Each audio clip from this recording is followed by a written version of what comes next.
James Gunn addresses how him and Peter Safran will not get Zack Snydered, and how WB Discovery is not going to come in there and do well, they're not going to chop everything up and go, this is what you need to do, because they're not a factor.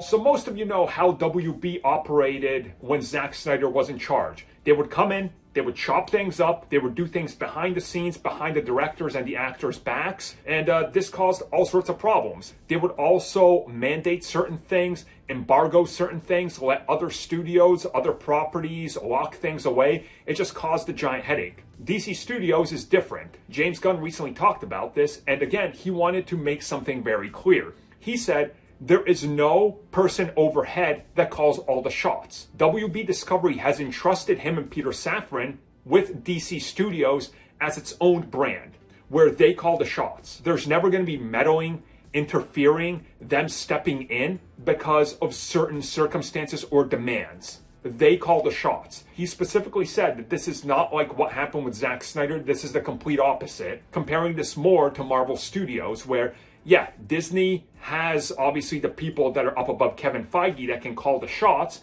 but ultimately what happens is Kevin Feige's decision. And if he thinks it's a bad decision, it doesn't happen. So that's what he's trying to say here. And again, comparing it to Zack Snyder and what he had to deal with is the same exact thing, because he really did have to fight uphill to get anything done. And they trusted him out the gate with Man of Steel, and then really with Batman v Superman, where they didn't limit him much.